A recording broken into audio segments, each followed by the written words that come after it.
La fiesta ha tenido un final amargo. Es la tarde de aquel domingo famoso. Cansados, callados y pensativos, dos viajeros vuelven a casa. Entre conversaciones cortadas, con frases sin acabar, suspiros y silencios, aflora la realidad de aquel hecho insoportable que no consiguen ni mencionar ni callar. Tal vez el sentimiento más profundo que alberga su corazón es ese de haber perdido de golpe su fe y sus esperanzas. Todo lo que había dado sentido a su vida hasta ese momento ha quedado atrás, sepultado bajo aquella tumba de aquel pequeño cementerio. Si Dios existe, si a Dios le importa, es imposible que consienta semejante calamidad, razonan entre sí mientras platican. Por ahora, todo ha terminado. Ahora miran al futuro un poco más vacío que antes. Con el paso cansado, los pies arrastrando, siguen adelante como alguien que ya no tiene fuerza para seguir, ni prisa por llegar, porque no se ve nada por delante.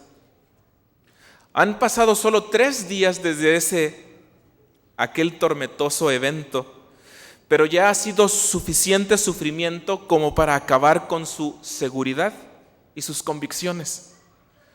Su corazón en llaga está vencido y ha agotado ya sus reservas. No hay que hacer mucho esfuerzo para verlo. A simple vista ya se abre de par en par, dejando al descubierto sus ilusiones frustradas y sus muchas preguntas sin respuestas. Lamentablemente, a veces el dolor es el único camino por el cual podemos aprender. A veces es necesario llegar a tocar fondo, naufragar en nuestra impotencia, haberlo dicho todo para poder llegar a escuchar su voz. Tal vez sea por eso que de pronto en ese momento una tercera sombra aparece en el camino. Un viajero solitario los alcanza y decide caminar junto a ellos. Consigo tiene más que un mensaje para aquellos que ya no creen en nada. Trae más que el mensaje que necesitan, más que un mensaje de ánimo que les ayudará a entender su inquietante realidad. Consigo, este extraño trae un encuentro que desde hace años, desde hace tiempo, desde la eternidad, ha deseado tener, no solamente con aquellos dos viajeros, sino contigo y conmigo. La historia inicia en el versículo 13 del capítulo 24 de Lucas. Dice así.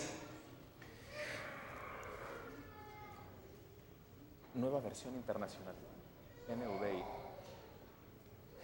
Leeremos de la nueva versión internacional que dice así. Aquel mismo día, 2 de ellos se dirigían a un pueblo llamado Emaús, a unos 11 kilómetros de Jerusalén. La historia se lleva a cabo en un camino. Ha pasado la Pascua, han pasado 3 días y este día, domingo, 2 de ellos, 2 discípulos, se dirigen a un pueblo llamado Emaús. Emaús estaba a unos 11 kilómetros de Jerusalén. Para aquellos que no son buenos convirtiendo millas a kilómetros o a estadios, dice la Reina Valera, son 6.9 millas aproximadamente que va desde Jerusalén a Emaús. Si hay que convertirlo a pasos, caminos y horas, sería el equivalente aproximadamente si usted tomara su ruta a caminar de aquí al aeropuerto del Sky Harbor. El tiempo que usted caminaría de aquí hasta el aeropuerto es más o menos el camino que había entre Jerusalén y Emaús, o para aquellos que se ubican mejor hacia la iglesia de West Valley Spanish, la iglesia hispana. Si usted agarra camino de aquí hacia allá, ese es más o menos el camino que le tomaría a una persona llegar de Jerusalén a Emaús. No es muy corto el camino, no es muy placentero y al parecer se tiene que llevar el camino durante el día, porque durante la noche es inseguro. Así que el camino implica, aparte de cansancio, calor, desánimo, corazón un tanto apesadumbrado, lo que indica que el viaje no es nada placentero. Dice el versículo 14 que iban conversando uno con el otro lo que había acontecido.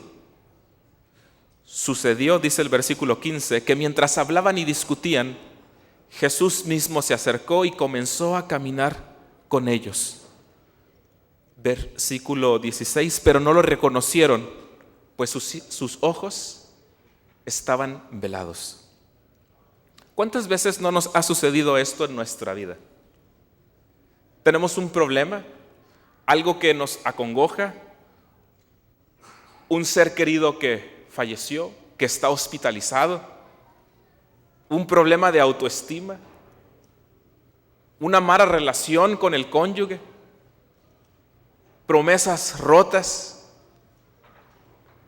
Cuando esos momentos llegan, uno siente aquí adentro un dolor que no siempre las palabras las pueden compartir, ni aún siquiera con los seres cercanos. Cuando más sufrimos, también es cuando más impotencia demostramos, cuando menos reconocemos que Jesús está a nuestro lado.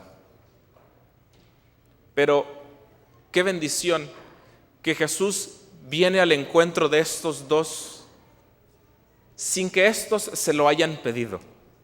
Porque aquí hay una gran verdad en estos versículos, y es que Jesús llega en el momento cuando más lo necesitamos, aunque nosotros no se los pidamos.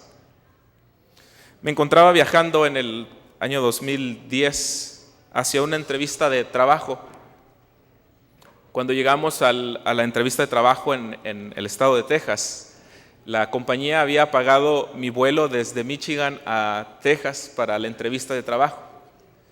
Me hospedaron en un buen hotel y la entrevista se llevaba a cabo el domingo a mediodía. Yo estuve en el lugar, en la zona, desde el viernes en la tarde. Viajé solo, mi esposa se quedó orando por mí allá en Michigan. El domingo a mediodía, la junta que iba a entrevistarme no se pudo llevar a cabo.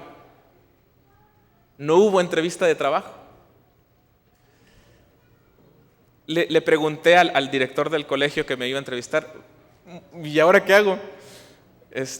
Pues se supone que venía a una entrevista de trabajo, pero no pasó nada. Me dice, pues mira, dice, lo lamento, en verdad, dice, pues tienes el boleto de regreso a Michigan, así que pues disfruta tu tarde. ¿Está bien? Regresé a mi cuarto, esperé el lunes por la mañana, subí al avión. El avión voló de McAllen, Texas, a Houston. En el camino, noté que la persona que venía a mi lado traía una Biblia hojeando. Le daba vuelta para un lado, le daba vuelta para otro, como buscando un texto bíblico. La persona hablaba completamente inglés, y a mí me sudaban las manos, quería decir algo, pero no me atrevía porque mi inglés no es muy fluido. Mientras pensaba en esto, también pensaba, ¿por qué Dios me habrá traído hasta Texas para nada? Entonces le hice un comentario, ni recuerdo exactamente qué comentario hice. Recuerdo que le pregunté, ¿buscas algún texto en especial? Y luego me dice, ¿conoces de la Biblia? Un poco, le digo.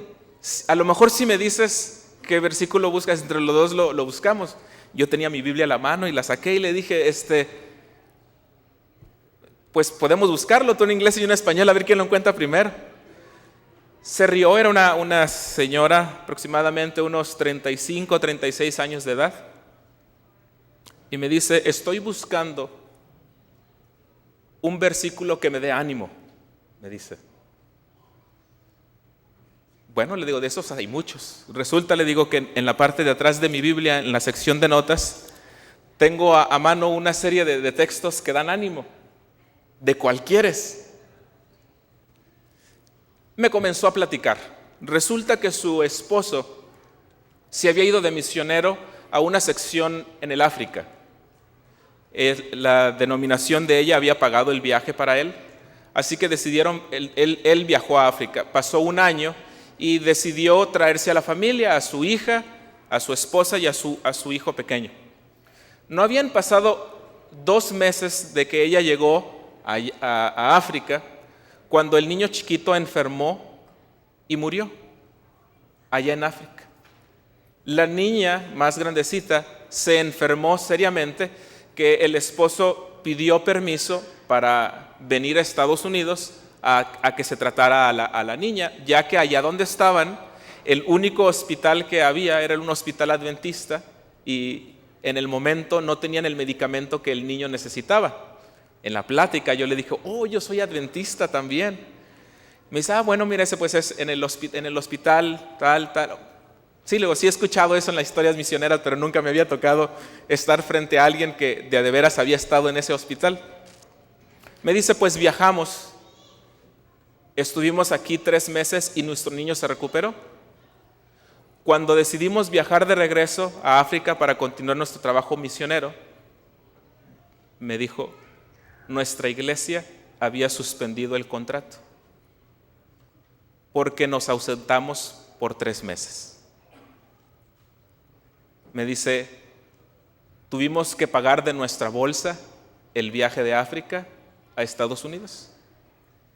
Llegamos aquí a Estados Unidos, a Texas, dice, sin trabajo, sin ahorros, sin nada y con un dolor porque nuestra iglesia nos dio la espalda. Me dice, comprenderás que estoy desanimada.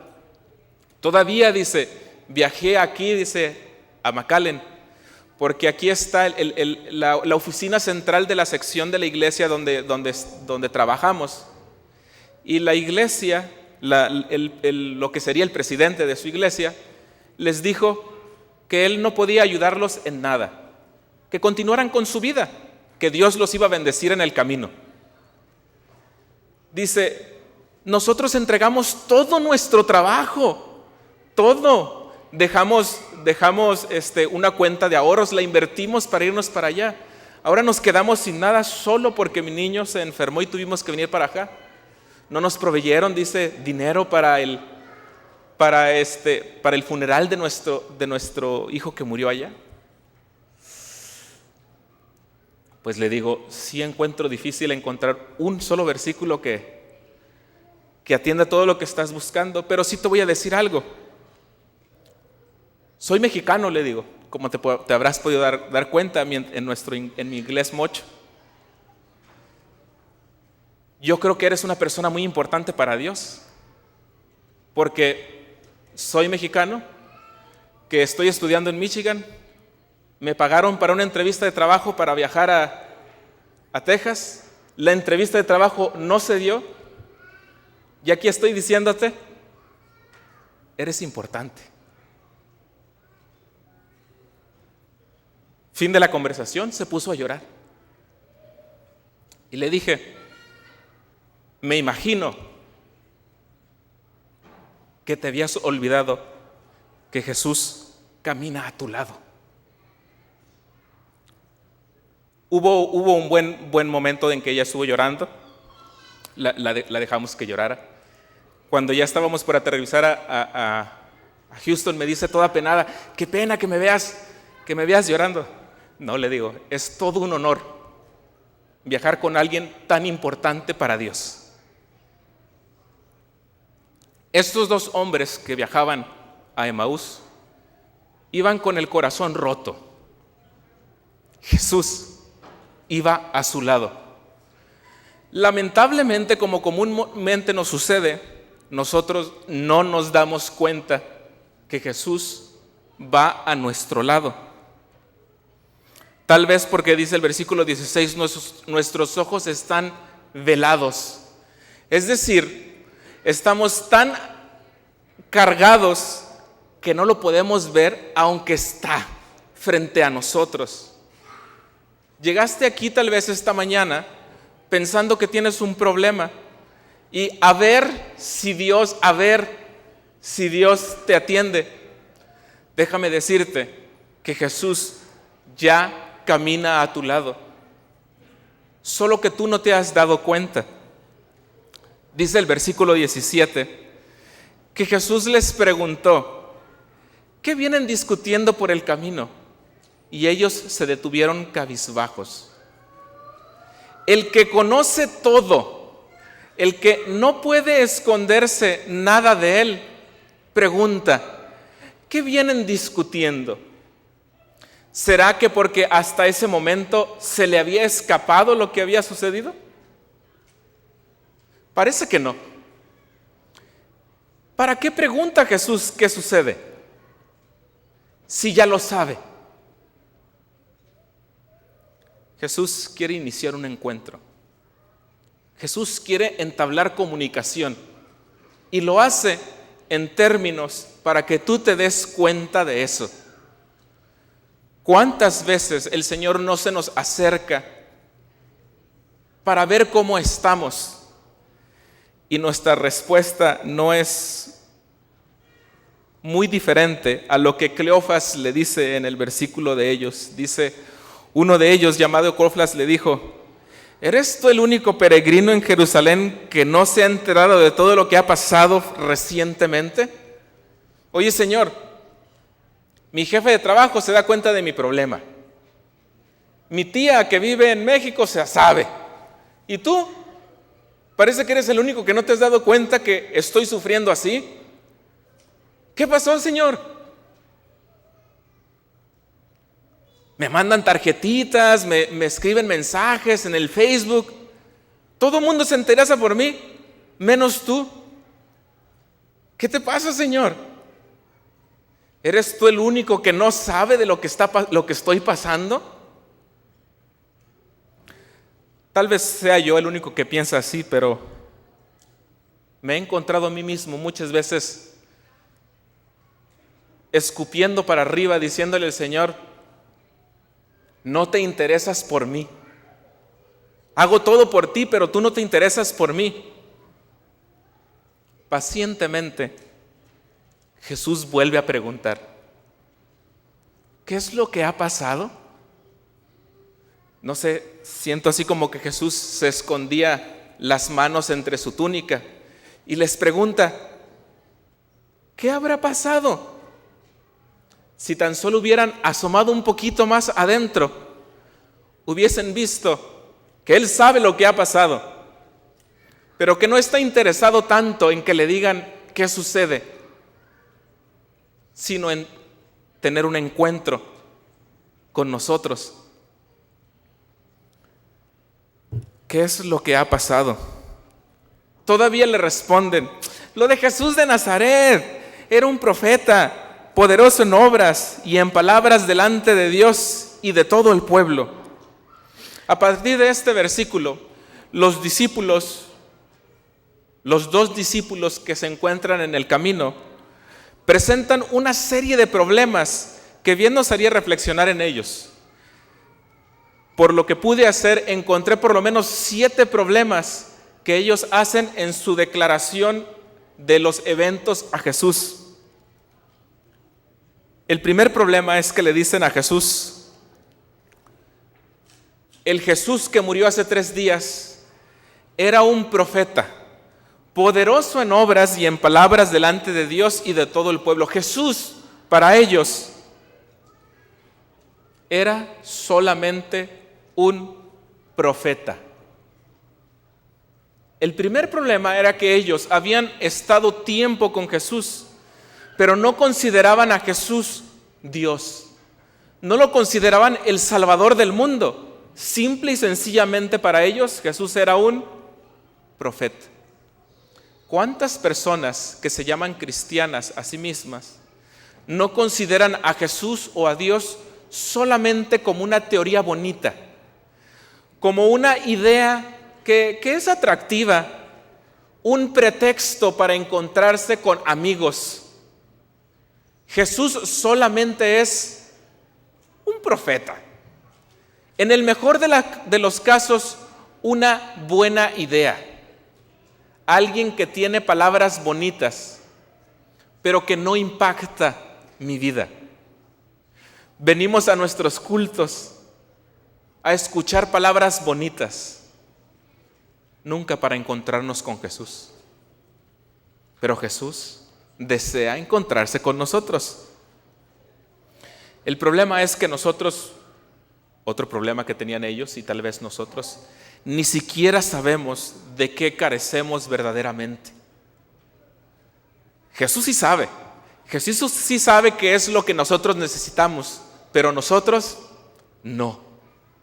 Nosotros no nos damos cuenta que lo que verdaderamente necesitamos no es que se solucione nuestro problema que tenemos ahí, que tanto nos lastima, sino que nos necesitamos encontrarnos con Él, platicar con Él, entablar conversación con Él. Además, otro problema es que ellos consideraban a Jesús como la solución a sus problemas. Dice el versículo 21, nosotros abrigábamos la esperanza de que Él era quien redimiría a Israel. Es más, ya hace 3 días que sucedió todo esto. Para ellos Jesús era el que los libertaría. ¿Cuántos de ustedes han ido alguna vez a una de esas máquinas de refrescos, de sodas? Usted saca su moneda, pone las monedas exactitas y le aplasta la soda que usted quiere y entonces baja abajo y usted la toma. ¿Qué coraje da cuando uno mete las 4 o 5 moneditas, aplasta, nada? Yo he visto las reacciones y me he encontrado entre ellos aplastando el botoncito para recoger las monedas, pegándole un poquito más encima, comenzamos a voltear a todos lados, comenzamos a mover y he visto todavía que algunos todavía inclinan todo y la dejan caer de vuelta para ver si la máquina les da algo de monedas. Algunos todavía más agarran su celular y empiezan a buscar el numerito de queja, empiezan a marcar, oiga que esta moneda, esto y lo otro, como si se las fueran a regresar en ese momento. Estamos acostumbrados a que si yo doy algo, obtengo de regreso lo que pido, ¿sí o no? ¿Y qué coraje da cuando no se da la respuesta que nosotros esperamos? Suena curioso, suena chistoso, pero muchas veces así reaccionamos con Dios. Lo vemos como la máquina dispensadora de refrescos. Si yo le pido algo, espero que me la dé. Y si no me la da, empiezo a bajar, a restregarle, a quererlo agarrar contra todos, porque Él no ha contestado mi petición, porque Él no ha respondido mi desesperación. Nosotros abrigábamos la esperanza de que Él redimiría a Israel. Nosotros esperábamos que recuperara el carro que nos robaron, el trabajo que perdí, a mi hijo enfermo lo sanara, me recuperara al esposo. ¿Cuántas veces reclamamos a Jesús así? Jesús sigue siendo paciente con nosotros. El versículo 20 nos presenta otro problema que ellos tenían. Dice, los jefes de los sacerdotes y nuestros gobernantes lo entregaron para ser condenado a muerte y lo crucificaron. ¿Cuántas veces nosotros no pensamos que este mundo se dirige solo? En uno de los comentarios de una de las clases, creo que de aquí enfrente, mientras estudiaba en la escuela sabática, alguien decía o expresaba la idea de que Dios sigue al control. ¿Cómo cuesta creer que Dios sigue al control cuando estamos envueltos en un problema. Creemos que a Él se le escapó de las manos la situación y que hay que pellizcarlo o cachetearlo para que se dé cuenta que se le fue de las manos las cosas. Oye, Dios, ¿cómo nos abandonó? Dejó a Jesús que unos sacerdotes y unos gobernantes lo crucificaran. Olvidaron que Jesús había dicho que Él entregaba su vida voluntariamente, que nadie se la quitaba. Él sabía bien que iba a morir y decidió ir. Él dijo: vamos a Jerusalén, porque en 3 días me van a matar. Ahí voy a sufrir, ahí me van a crucificar. Pero los discípulos pensaban que todo esto era porque Dios se había descuidado, porque nada de esto era parte de su plan. Cuando estamos en una situación difícil, debemos de pensar que Él sigue al control. Aunque nuestra situación se agrave, Él sigue al control. El versículo 22 nos presenta otro problema. También algunas mujeres de nuestro grupo nos dejaron asombrados. Esta mañana muy temprano fueron al sepulcro, pero no hallaron su cuerpo. Cuando volvieron, nos contaron que les habían aparecido unos ángeles, quienes les dijeron que Él estaba vivo. Dice el versículo 24, algunos de nuestros compañeros fueron después al sepulcro y lo encontraron tal como habían dicho las mujeres, pero no le vieron. 2 problemas presentan ellos. El primero es que todo lo que les han contado de las maravillas de Jesús, lo dicen otras personas. Las mujeres, los discípulos, los ángeles. ¿Cuántas veces nuestra vida espiritual no es así?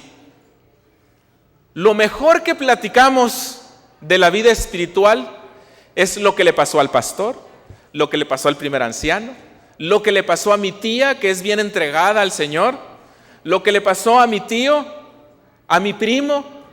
Aún hasta nos sentimos bien felices cuando nuestros niños cuentan algo de su fe acerca de Jesús. Esa es nuestra experiencia espiritual, la de otros. Además, por si fuera poco, dicen los discípulos, los 2 discípulos le dicen a Jesús: pero esos que fueron al sepulcro y lo vieron, y vieron vacío, no vieron a Jesús. Ciframos nuestra experiencia espiritual en otros que están igual o peor que nosotros. ¿Cómo me da risa cuando me lo han dicho muy seguido, y aquí me lo han dicho? Pastor, usted que está más cerca de Dios, ore por mí. Oye, espérame, que ya me viste así como que estoy más cerca. ¿O cómo se mide eso? ¿Tú qué sabes mis problemas? Capaz yo estoy peor que tú. Soy humano.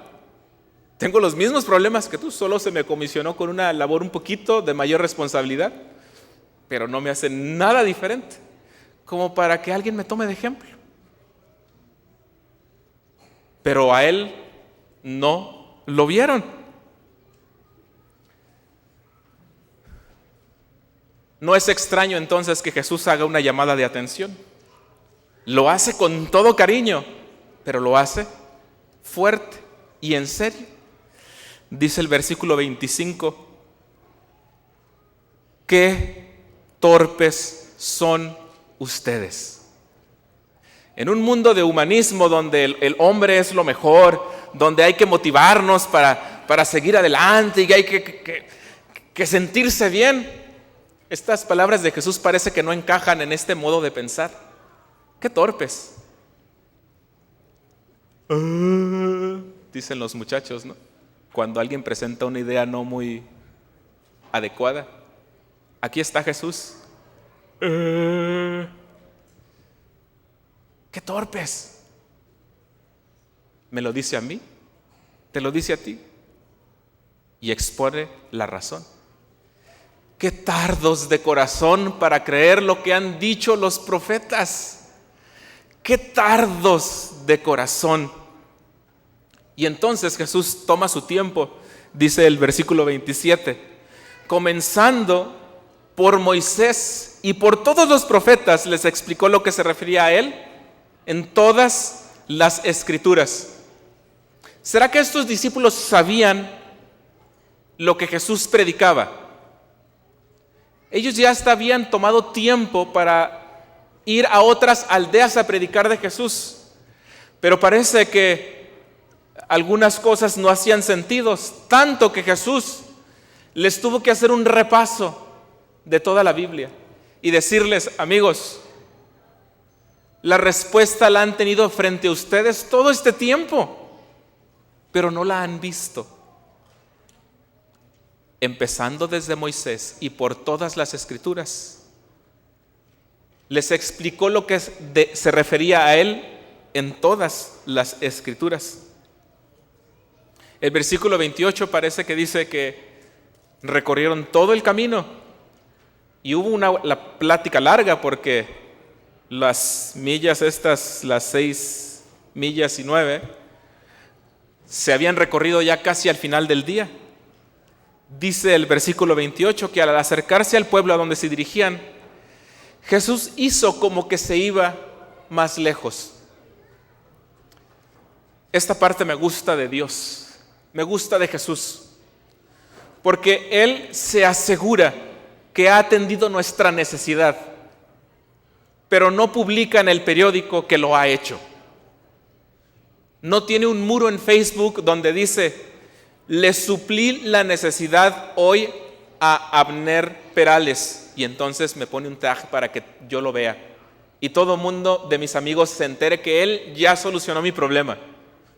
No, Dios a menudo guarda silencio y deja sin firmar esa solución que ya nos ha dado, y hace como que se va, porque no nos abandona, pero deja que descubramos qué hay en nuestro corazón. Él sabe, pero nosotros no. Y entonces los discípulos finalmente hacen algo sensato, algo que podríamos aprender de ellos. Dice el versículo 29, pero ellos insistieron: quédate con nosotros, que está atardeciendo, ya casi es de noche. La cúspide de la historia no es esta, pero tal vez sí la cúspide de las enseñanzas de este pasaje. Si hemos apreciado lo que el Señor hace por nosotros, si tú, amigo que nos ves en televisión, aprecias que el Señor te busque, no pierdas esta oportunidad para abrir tu corazón y decirle a Jesús: quédate conmigo hoy. Hoy es sábado, es el día del Señor.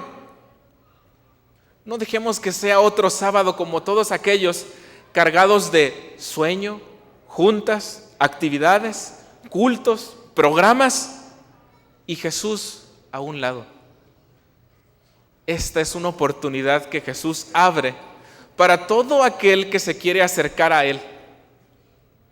Deberíamos de decirle como estos dos discípulos: quédate conmigo, no te vayas. El versículo 30 todavía dice que Él entró y se sentó con ellos a la mesa. No era que ya llegaron y estaba la mesa preparada. Ellos tuvieron que llegar, sacar la harina, echarle agua, amasarla, extenderla, ponerla en el horno, embarrarle algo, no sé. Estaban en la temporada de Pascua, así que deben haber tenido sus panecitos Y Jesús, de nuevo me imagino, como escondiendo sus manos, tomando el pan, partiéndolo, y entonces deja sus manos al descubierto. Dice que ellos vieron cómo Él bendijo el pan, cómo se los dio, y entonces, solo entonces, cuando tuvieron un encuentro con Jesús, dice el versículo, se les abrieron los ojos. ¿Qué los tenían cerrados? ¿Qué es que estaban ciegos? Pues en cierta forma sí. No nos debe de extrañar que Juan describa a la iglesia de hoy como una iglesia pobre, ciega, cuitada, que necesita encontrarse con Jesús para que sus ojos vean lo que nunca antes han visto. Nos quejamos de la situación espiritual de la iglesia. Decimos, la iglesia está mal, la iglesia está fría. Se nos olvida que la iglesia somos nosotros. Que para que la iglesia cambie, tengo que cambiar yo. Que para que la iglesia funcione, tengo que tener un encuentro con Jesús, yo. Cuando se nos abran nuestros ojos, nos daremos cuenta que Jesús ya llevaba tiempo trabajando en nosotros. Pero su obra no termina ahí. Si bien Jesús se encuentra con sus discípulos y deja que lo vean, dice el versículo, en ese momento desapareció. No sé si el pan cayó a la mesa, o no sé qué habrá pasado, pero sus ojos se abrieron y ahora que no estaba físicamente con ellos, ahora se dieron cuenta que estaba con él, mientras que todo el tiempo que había estado con ellos, no se habían dado cuenta que había estado con ellos. Qué paradoja, ¿no? Pero Jesús espera de nosotros un asunto más. Dice el versículo 32, se decía uno al otro, ¿no ardía nuestro corazón mientras conversaba con nosotros en el camino, nos explicaba las Escrituras? Algo pasaba, algo dentro de mí se sentía diferente mientras él me hablaba. No me había dado cuenta, pero algo diferente sucedió. Dice el versículo 33, algo que espero hagamos hoy. Al instante se pusieron en camino y regresaron a Jerusalén. ¿Qué hora del día era? Parece que ya era la tarde, ¿no? La tarde cuando dijeron que lo invitaban a pasar. Ya le dijeron que no siguiera porque era tarde. Habían ya cenado o empezado a cenar. Pero todo eso, sobre la inseguridad que les preocupaba de la noche, desapareció. El cansancio de las 6 millas se acabó. Y en ese mismo instante recorrieron el camino cansado que habían hecho. Les pareció corto. El texto nos dice que nada más, así como que si no hubiera pasado nada, dice, al instante se pusieron en camino y regresaron a Jerusalén, y allí encontraron a los 11 que estaban reunidos con ellos. Nuestro encuentro con Jesús no puede ni debe quedarse sin frutos. Hace unos momentos la hermana Nachita retó a nuestros hermanos a hacer algo. Dijo ella, por lo menos un estudio bíblico. La cosa no funciona así. No se nos tiene que regañar para decirnos que hay que hacerlo. El que se encuentra con Jesús lo hace voluntariamente y por necesidad. Pero entonces hay una realidad aquí. Si nosotros no estamos trabajando por Él, es sencillamente porque aunque está a nuestro lado, no nos hemos encontrado con Él. Simple y sencillamente porque no lo hemos visto trabajar en nuestras vidas, porque estamos ciegos y porque no vemos más allá de nuestros problemas. Jesús ha venido a encontrarse contigo esta mañana. Amigo que nos ves por televisión o por internet, Jesús ha venido a tu encuentro esta mañana. Me siento feliz de estar frente a alguien importante, porque deberías de ser importante para estar escuchando este mensaje. De otra forma, este mensaje no lo estarías escuchando. Pero como Jesús quiere encontrarse contigo, significa que tienes valor para Él, que te desea comisionar con una labor especial, que tiene una tarea que solamente tú puedes realizar, que aunque te consideres débil como yo, aunque seas infiel como yo, aunque escupas seguido para arriba contra Él, te considera de valor y quiere darte una labor especial para hacer hoy. Solo basta que le pidas y le digas: no te vayas, quédate conmigo. Oremos. Te agradezco, Padre Santo, porque en Jesús nos has demostrado que nos amas. Gracias, Jesús, porque constantemente nos los dices sin palabras. Gracias, Espíritu Santo, porque trabajas en nuestro corazón. Gracias porque nos transformas constantemente. Ahora, Padre, ayúdanos a responder a ese amor. Ayúdanos a encontrarnos contigo hoy. Bendícenos de regreso a casa y ayúdanos a compartir con otros que nos hemos encontrado contigo hoy. Lo pido en tu nombre, Jesús. Amén.